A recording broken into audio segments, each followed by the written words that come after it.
Boa noite, muita paz para todos, para todas. Os espíritos foram criados divinos e, como já ensinava o professor Peixinho, tem a sua primeira manifestação na existência de forma simples e ignorante. E aí começa toda uma jornada de evolução, de ascensão, passando pelos vários reinos da natureza, chegando à humanidade. E a partir daí, dessa humanidade, mesmo nos tempos mais primitivos, o processo de aquisição de vários valores, de vários recursos, para que possa dar continuidade à sua jornada de crescimento, de ascensão para Deus, a fim de que um dia se complete esse ciclo evolutivo, quando alcança aquela condição, até onde sabemos, máxima de espíritos puro. Nesse jornadear evolutivo, desde aqueles tempos primeiros, o espírito, na sua manifestação humana, ele é livre para realizar esse processo de aprendizagem e, a partir de um determinado instante, segundo André Luiz, lhe nasce o livre-arbítrio. E junto com esse livre-arbítrio, a capacidade de escolher o que fazer, que caminho seguir, porque até ali o processo era como que coletivo. E nenhum karma, de uma certa maneira, era gerado por aquilo que nós nominamos como mal.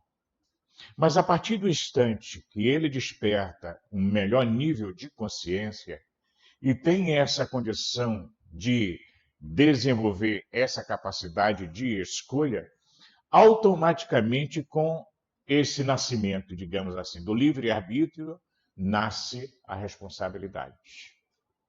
Daí, nós entendemos hoje que esse conjunto, essa dupla de livre-arbítrio com responsabilidade, resulta em consequências na vida do indivíduo, aquilo que nós chamamos hoje de causa e efeito.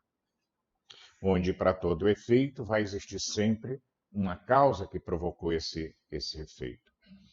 E nesse jornadear, não importa se o espírito ainda não tenha conseguido determinados valores a nível do despertar da consciência, a nível de saber exatamente o que está fazendo e quais as consequências que vão decorrer dessas ações. Então, o fato de ignorar as leis divinas não o isenta das consequências das suas ações, apesar de haver os atenuantes para essas questões. Por isso, quando, entre aspas, o mal é feito, ele está feito, independente da intenção do indivíduo. Mesmo que não houvesse intenção, mas aquilo resultou numa consequência ruim, independente de um indivíduo ter medido, ter sabido das consequências que poderiam dali advir. Então, quando a gente para estudar esse capítulo 10 do livro Trigo de Deus, era um sábado, nos remete a essa introdução para a gente compreender que quando Jesus chega ali na sinagoga e vê aquela mulher encurvada, já fazia 18 anos naquela situação, Jesus tinha a capacidade de fazer uma leitura profunda do que acontecia com a pessoa. Quando eu falo de uma leitura profunda, porque ele via tanto o passado, o presente, como o futuro do indivíduo. Aquela capacidade de ir e perceber o porquê daquela consequência, daquela ocorrência.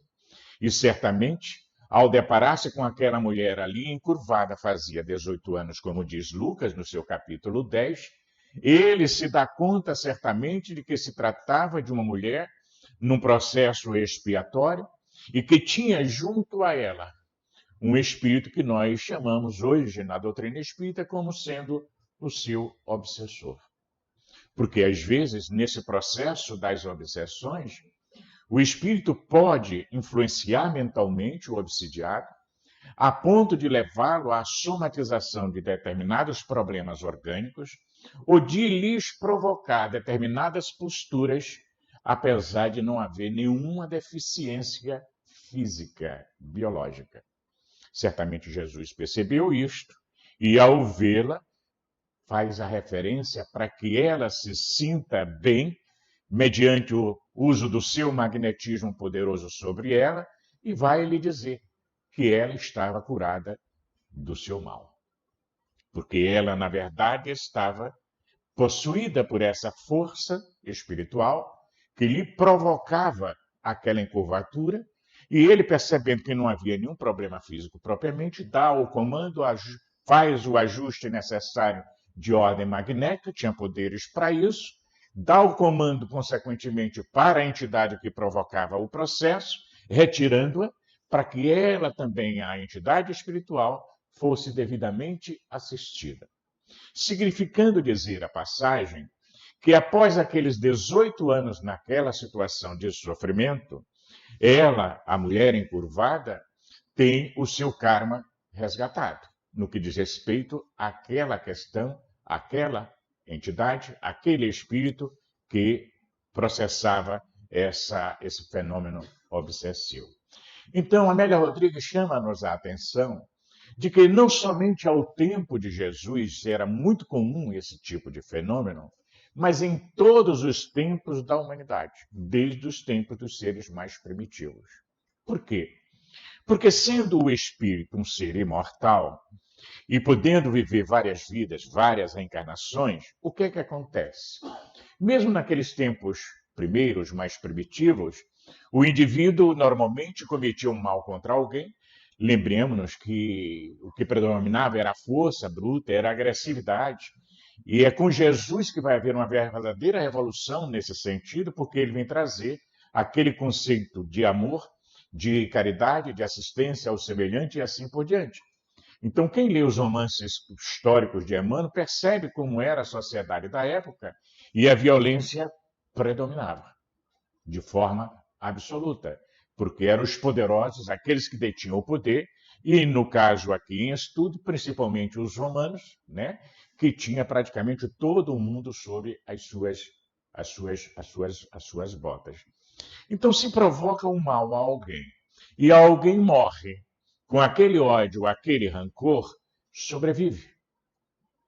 E se dando conta do outro lado da vida, na chamada vida espiritual, que continua vivo, vai então na busca da desforra e começa a provocar, mesmo sem conhecer o mecanismo do fenômeno, interferência sobre a vida dos encarnados. E isso é tão antigo na história que desde o tempo dos homens das cavernas, que eles tinham medo daqueles que partiam, assim como tinham medo do fenômeno da própria morte, ao ponto de cortar as cabeças dos defuntos e colocar nas entradas das grutas para afastar os seus espíritos, as suas almas. De uma certa forma, até hoje a gente conserva a prática, não mais cortando a cabeça de ninguém. Mas de vez em quando a gente coloca uma folha, uma vela, uma coisa, que é para afastar os espíritos de dentro de casa, já que a gente não vive mais em caverna. De uma certa forma, é um ritual, é um mito. Mas veja, normalmente por trás disso está a força do pensamento, o que você pretende com isso.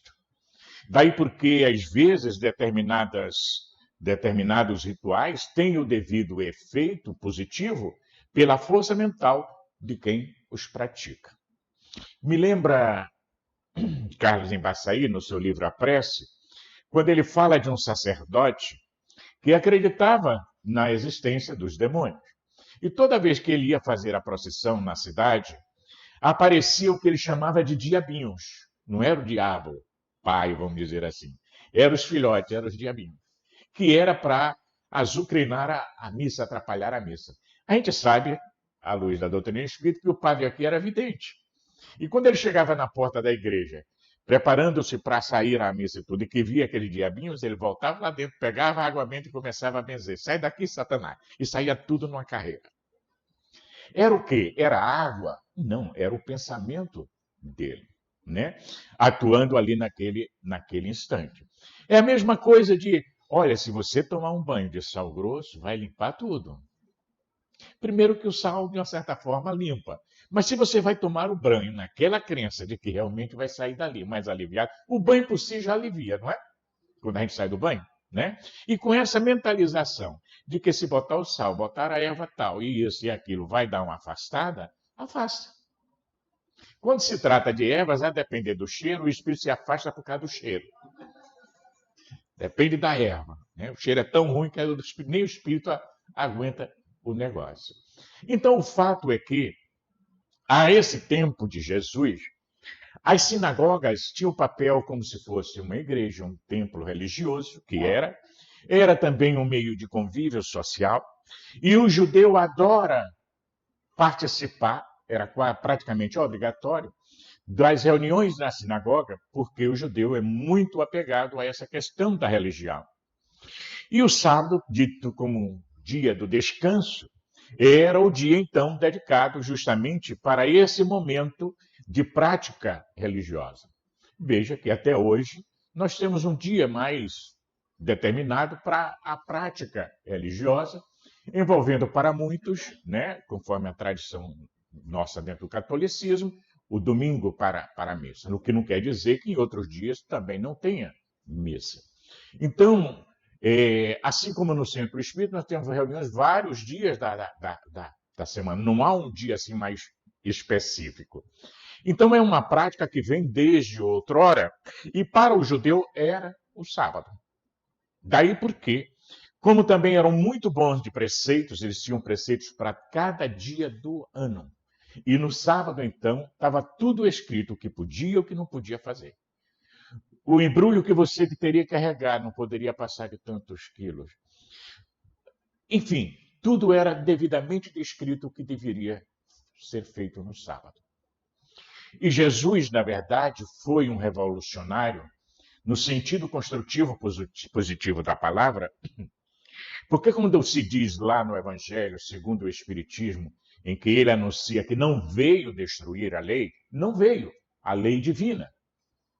Mas alguns preceitos, as leis humanas, algumas delas, ele as alterou de forma fundamental. Respeitou o código da época, mas aquilo que pôde ser alterado, ele o fez com tranquilidade. E um dos desafios foi justamente essa mudança de concepção com relação ao sábado. Então, o sábado não era dia de trabalho, não era dia de fazer isso, fazer aquilo outro. E aí ele vira para a mulher, você está livre do seu mal, você está curada. E o responsável pelo templo, pela sinagoga, você tem 6 dias para curar. E vir curar no sábado? Não pode. Jesus era ameno, era doce como um mel, era suave como uma brisa do amanhecer. Mas em outros momentos ele era forte como um trovão. Hipócritas. O sábado foi feito para o homem e não o homem para o sábado. Então, você, se tiver um cavalo seu atolado, você vai deixar o cavalo morrer atolado porque é dia de sábado. Se o seu gado vai para o atoleiro, você deixa morrer porque é dia de sábado e não vai retirar ele de lá? Porque não pode. E até hoje ainda é assim, diz Amélia Rodrigues, porque quando diz respeito aos nossos interesses, pode. Mas quando diz respeito ao interesse do outro, não pode. Você tem que seguir a lei. Até hoje é assim. O que pode e o que não pode. Para quem pode e para quem não pode. Então Jesus desafiava na intenção de ensinar que a vida não é feita apenas das aparências. E os judeus, à época, se apegavam muito a essa questão. E aí, por quê? Muitas vezes, o rigor dele chegava ao ponto de dizer que eram sepulcros caiados, branco por fora, mas podres por dentro. E a gente não pode viver simplesmente da aparência. O convite que o Evangelho faz, que a doutrina faz, é a do autodescobrimento, da autopercepção de si mesmo, para que você vá se dando conta de quem de fato você é na sua essência.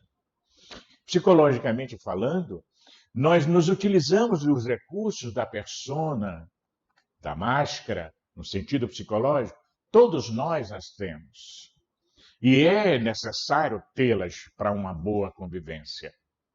Porque se nós não tivéssemos, ninguém suportaria a gente. Quem suportaria você se você fosse exatamente como é por dentro? Não vai. Isso não é hipocrisia. É você ter a percepção de quem é e o trabalho e o esforço constante de quem você deseja ser. É o processo de aprendizagem e de evolução. É um conflito, é uma luta constante que travamos entre o que éramos, o que somos e o que aspiramos ser. Porque o que nós aspiramos ainda não somos. E aí vem o esforço para que nós sejamos hoje melhores do que éramos ontem e assim por diante. Até o dia em que seremos bons e não precisaremos mais de esforço nenhum, porque já somos. Vejam que os próprios discípulos que conviviam com Jesus viveram essa realidade e foram se transformando, se conhecendo. Ao ponto de, mais tarde, depois de muita vivência, experiência, lutas, autocontrole, autogerenciamento das suas vidas, das suas emoções, para poderem, então, darem uma grande prova, uma grande manifestação da sua fé. Todos eles, sem exceção. Né? O único que não conseguiu, de fato, essa movimentação dos 12 foi Judas, que se perdeu no meio do caminho e não assimilou bem a mensagem que o Cristo havia trazido. Então, naquele tempo, as sinagogas tinham essa característica, esta finalidade, onde eles se reuniam para estudar a Torá. Lembram? Jesus, quando vai anunciar a sua chegada lá em Nazaré, numa sinagoga, ele cita Isaías dizendo para que veio. Tanto assim que não o reconheceram, tentam inclusive apedrejá-lo, e ele sai dali porque não chegou a hora de morrer. E assim faria outras e outras vezes, até aquele instante da crucificação, quando ele percebe que chegou o momento e faz a entrega. Então ele era senhor do seu tempo, ele era senhor da situação, espírito de escola que era, tinha a capacidade de fazer este gerenciamento. E essa passagem em Lucas 10, nós vamos encontrar aproximadamente 5 outras passagens também em Lucas, onde Jesus vai e cura no sábado. Ele sabia que não podia, mas aí ele desafia aquele status quo. É aquele momento em que ele está ali no templo, mais uma vez, e vê um homem com a mão mirrada e cura-o. Era sábado. Aquele outro que estava deitado sobre o seu leito, e ele recomenda, levanta, pega o teu leito e anda. Ainda botou o outro no fogo porque não podia pegar o leito para sair caminhando. Tanto assim que ele vai ser questionado depois pelos doutores da lei. Uma coisa eu sei, ele me curou e mandou pegar o leito e ir, e eu fui. É tipo assim, se tem algum problema é lá com ele. Resolva com ele, não é comigo não. Então, várias e várias vezes, Jesus teve esse procedimento de desafiar aquela rotina do sábado, onde não se podia fazer determinadas coisas, enquanto que outras eram possíveis serem feitas, e na conveniência de quem necessitava do feito.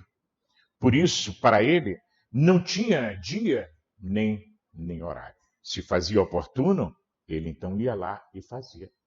Assim como aquela outra cura do cego de nascença, em que inclusive os discípulos perguntam, quem pecou? Ele? Seus pais? Jesus disse, nem ele nem seus pais. Mas isso acontece para a glória da obra do Senhor. Porque aquele espírito cego de nascença pediu para reencarnar naquela condição de cegueira, não era expiação, poderíamos classificar como uma provação, porque quando o espírito ainda não é puro, toda experiência no corpo é uma prova. para poder auxiliar no trabalho da missão de Jesus. E Jesus, ao vê-lo, reconhece, tem a sua leitura da sua ficha espiritual e sabe que se trata de alguém que reencarnou para ser curado por ele, porque não tinha débito para permanecer naquela problemática. E assim o faz. Cura-o de imediato. E aí se pergunta, Jesus então curou todo mundo? Não. Porque alguns que iam na busca da cura, ele sabia que não tinha mérito ainda para serem curados. Só curou aqueles que tinham o seu karma vencido e podia então, com a sua capacidade magnética, alterar o funcionamento do perispírito e do corpo físico daqueles que se encontravam naquela circunstância. Por isso ele curava cegos, surdos, mudos, paralíticos, essa mulher curva, e mais ainda os processos de obsessão que eram muito comum na época, muito comum, pelos processos vingativos dos espíritos desencarnados, que ao se aproximar das suas vítimas, provocava aquelas situações, fosse de cegueira, de surdez, de mudez, de paralisia, de lepra, do que fosse. Né? Além do próprio karma do indivíduo, em função dos processos de culpa que trazia consigo desse passado milenar. Porque até hoje, ensina Joana de Ângeles, muitos processos de enfermidade que nós carregamos, principalmente nos dias atuais, na área mental, na área psicológica, provém das culpas que trazemos do nosso passado. E às vezes encontramos pessoas que dizem, mas eu não me lembro de nada. Não precisa lembrar. Está lá. Porque enquanto o espírito imortal está gravado no seu inconsciente profundo. E ao reencarnarmos, nós trazemos então para a zona do consciente aquilo que já podemos ter acesso na forma justamente de culpa, que poderá se manifestar das mais variadas maneiras, inclusive na expressão do medo, da angústia, da amargura, da tristeza, que poderá levar a situações outras, como a depressão, o transtorno do pânico e outras problemáticas mais severas na área mental. E aí eu fico às vezes assim analisando a minha condição atual como espírito reencarnado. E Emmanuel diz assim, você quer saber quem foi no passado? Dá uma parada aí e dá uma olhada quem é você de fato por dentro. Aquela pessoa que ninguém mais conhece. Seus pensamentos mais íntimos, seus sentimentos mais íntimos. Menino, eu não sei vocês, mas eu paro assim, boa coisa não fui não. Então, o que é que a gente está fazendo aqui? Dando uma trabalhada nisso. Por que eu digo que não é hipocrisia quando você busca estar se apresentando melhor? Porque você está no esforço para se melhorar. A hipocrisia existe quando você sabe e não faz esforço nenhum. E aparenta uma coisa que você ainda não é e não está fazendo esforço nenhum para ser. Deu ideia? Aí é hipocrisia. Mas se você está no caminho, e eu acredito que todos nós estamos, porque o caminho é de aprendizagem. E os espíritos são unânimes em dizer, Joana, Emmanuel, André Luiz, Bezerra, todos eles, não aprendemos sem errar. Não existe isso. Só que é através do erro que nós vamos realizando esse aprendizado e errando menos ou não errando mais, ou não cometendo o mesmo erro. Vai cometer outros. Né? E tem um pensador que diz, por que a gente comete os mesmos erros se existem tantos erros novos para serem cometidos? Mas a gente parece que fica dando murro em ponta de faca. Não é assim? Até o dia em que sentimos a necessidade de mudar, nós sentimos, ou a vida nos impõe esse processo de mudança. E aí você para repensar. Chegou a hora, então, de fazer essa transformação. Então, aquela mulher encurvada recebe de Jesus o auxílio e fica boa. O que vai acontecer depois? Aí é com ela. Normalmente, Jesus, quando curava alguém, ele dizia, vai e não tornes a pecar, errar, para não te suceder coisa pior. A reincidência não é pior do que o primeiro erro? Então, é a mesma coisa. O princípio é esse. Por isso, quando ele curou, uma certa época, os 10 leprosos, só um voltou para mostrar gratidão. E ele pergunta, cadê os outros 9? É a Amélia Rodrigues, numa das obras, diz, um estava lá no lupanar, na vida sexual, o outro estava na taberna bebendo todas, o outro guardou rancor de quem o maltratou quando estava naquela situação da lepra e estava buscando agora, um por um, para se vingar. O que é que vai acontecer com ele? Vai voltar à problemática de uma forma mais acentuada e pior. É assim que funciona. Então, o benefício da cura ou recuperação da saúde, mesmo que não haja cura total, tá? Tem um preço a ser pago. Muitos dos que o ouviram souberam aproveitar essa oportunidade e souberam refazer as suas vidas. Então, essa lição da sinagoga aqui no sábado, poderíamos dizer que hoje a sinagoga é o mundo inteiro. É onde nós estamos. E pode ser um sábado, como pode ser uma segunda, não importa.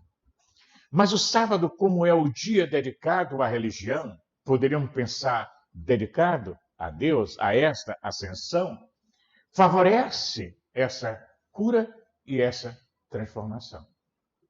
Por exemplo, poderíamos considerar que nosso sábado está sendo hoje aqui. E que Jesus pode estar chegando para nós, né, e mandando nós nos endireitarmos. Ninguém tem um problema lá da mulher do Evangelho. Ninguém está curvado aqui por um processo obsessivo. Mas eu acredito que todos nós, aqui ou ali, de alguma forma, temos nos nossos ombros o peso da culpa, o peso do remorso, o peso das situações experienciadas e não bem resolvidas desta vida, de outras vidas, não importa. Consciente ou inconsciente, quando se trata de outras existências. E aí recebemos o impacto hoje na forma do transtorno de ansiedade generalizada, na forma da depressão, na forma do pânico, na forma da problemática financeira, na área da saúde física ou da saúde mental. De alguma forma, é como se nós estivéssemos envergados carregando uma grande cruz. E aí recebemos o comando, se já estivermos prontos para a cura. Estás liberado. Estás livre da sua problemática. Porque se nós não estivermos, nós ainda não receberemos esse comando. Poderemos receber o alívio para continuar na luta e na lida. Fortalecendo a nossa fé e a nossa esperança, porque aprendemos no Espiritismo a existência do livre-arbítrio e da responsabilidade. E da existência da lei de causa e efeito atuando em nossas existências, nos cobrando hoje o que nós devemos à vida e não a fulano ou a cicrano. E quando resgatamos perante a vida, nos liberamos do débito. Todas as curas do Evangelho sinalizam isto para nós. Desde essa mulher encurvada, até a mulher hemorroíça, 12 anos ali com aquela hemorragia, cessou o seu karma. Vou ter com ele, vou receber ajuda, vou ficar curada. Nem preciso falar com ele, basta eu tocá-lo. E vai e toca-o e tem a sua hemorragia estancada. Por quê? Cessou o karma. E ao tocá-lo, ela absorve energia de forma automática, sem que precisasse ele fazer esforço para doar. Ao ponto de ele perceber, saiu de mim uma virtude, energia. A multidão está empurrando para lá e para cá, tocando nele. Por que ele sentiu só aquela mulher? Porque ela conseguiu absorver o que precisava ser absorvido. Então vejam vocês qual é a dinâmica da vida. Então quando nós recebemos esse convite de Jesus para irmos porque estamos liberados, ou Estamos na preparação para essa liberação, isso robustece a nossa fé. A certeza de que nós estamos aqui por uma razão de ser e que passamos pelo que passamos também por uma razão de ser. Ninguém sofre por acaso. Ou sofremos porque somos devedores, ou sofremos porque é a nossa necessidade de aprendizado. Porque nem todo sofrimento é karma. É resultado do contexto no qual nós estamos situados, nós estamos vivendo. Então, muitas vezes, hoje, fazer o bem é uma exceção e a pessoa sofre por fazer o bem. Ou não é assim? Porque o normal não é fazer. Então, vivemos um período de valores invertidos, onde o que era normal passa a ser anormal e vice-versa. Então, você precisa saber exatamente quem é, o que você quer, para onde você está indo, porque senão se perde no meio do caminho. E faz como aquele rei que recebeu um aviso no sonho premonitório que todo o reino seria afetado depois de uma grande chuva. E o anjo lhe recomenda que guardasse na montanha um grande reservatório de água para os dias difíceis, porque a água do reino seria contaminada. E assim o rei faz. E quando o temporal ameaça cair, ele se refugia ali naquelas cavernas na montanha e aguarda a chuva passar. Quando a chuva passa, que ele volta, todos estavam contaminados e enlouquecidos. E ele trazia, ele próprio, uma carroça com animais, com barris, e oferecia aquela água boa. Não beba dessa aqui, que é a água da cura. Não, essa aqui é melhor. Ninguém queria ficar curado. E ele insiste, e depois de vários dias, já estava a ponto de desistir e tomar também da água ruim. Porque essa água da alucinação generalizada é boa momentaneamente e nos afasta da realidade da vida.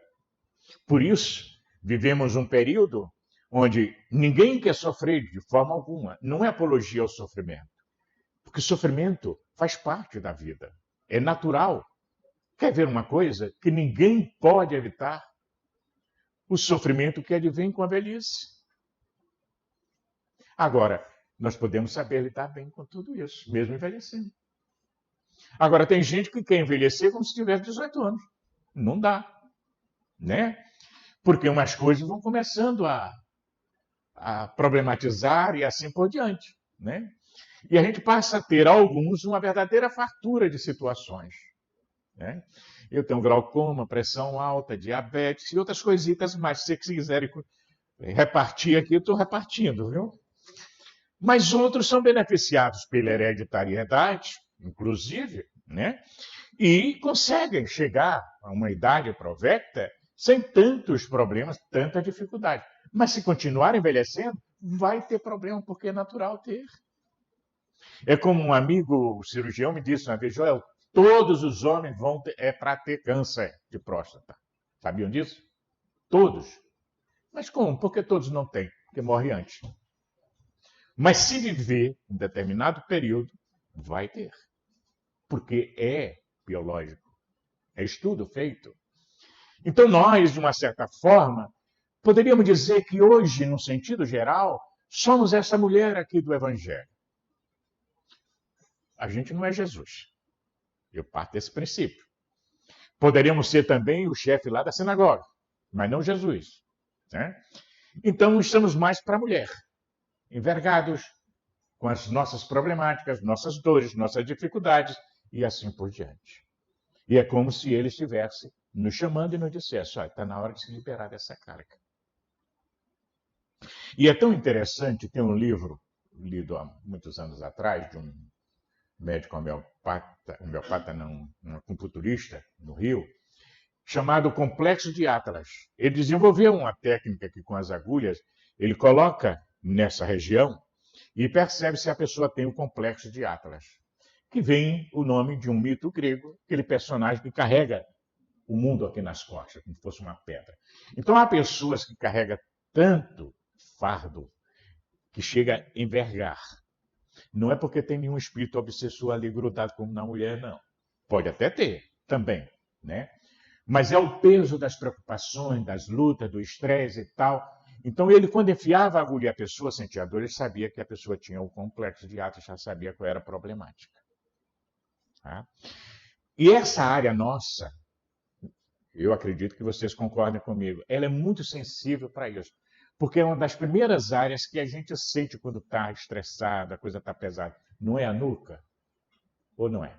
Né? Algumas têm áreas mais sensíveis. Além do que, nós temos um chakra aqui, onde às vezes esses espíritos obsessores se aproximam através dele, se ligando através dele. E aí podem, além da problemática física, além da problemática emocional, psicológica que a gente traz, vem a influenciação espiritual, conforme a Amélia Rodrigues diz, textualmente. A interferência das entidades perversas na vida humana é de grande intensidade. Doenças físicas, emocionais, psíquicas multiplicam-se, afligindo multidões que teimam em ignorar-lhes a gênese obsessiva de natureza espiritual atormentadora. Não se interrompendo a vida ante o fenômeno da morte, o intercâmbio mental prossegue natural, mediante sintonia e afinidade entre os seres. Então, por que sofremos essas interferências? Por conta da nossa afinidade com esses seres. Somos devedores? Temos que pagar. E como fazer agora? Mudar o pensamento. Daí, a terapêutica espírita, através dos cursos, através das leituras, através das palestras, como estamos fazendo aqui agora, através do passe, da água frutificada, da desobsessão, do culto evangélico no lar, da prática da assistência social e assim por diante, para que nós possamos ir mudando a nossa faixa mental e saiamos da sintonia com os obsessores para sintonizarmos com os mentores. Vocês acreditam que tem anjo da guarda? Todos acreditam. Levanta a mão aí. Ok. Então, por que a gente não sintoniza mais com ele? Sintoniza mais com os capetinhas. Hein? Por quê? Sabe não? Mas não é. É por isso que Chico Xavier, questionado sobre o que era a tentação, ele vira e diz assim: tentação é tipo assim, é um cachorro grande, daqueles Rottweiler, correndo atrás da gente, e a gente correndo dele e olhando para trás, doidinho que ele pegue a gente. Olha que definição de tentação. A gente diz que está correndo, né? Mas quem está correndo é, de uma certa forma, o nosso self, nossa essência espiritual. Mas quem quer que pegue? O nosso ego, porque aquilo ainda nos compraz. Por isso é difícil a gente mudar hábitos. Muito difícil. Né? E não é só uma questão de vontade. É uma questão de você mudar o seu paradigma. E é aí que a doutrina espírita vem e nos auxilia nesse sentido, mudando o paradigma que temos e que norteia a nossa vida. Onde estamos, de onde viemos, para onde vamos, por que estamos assim?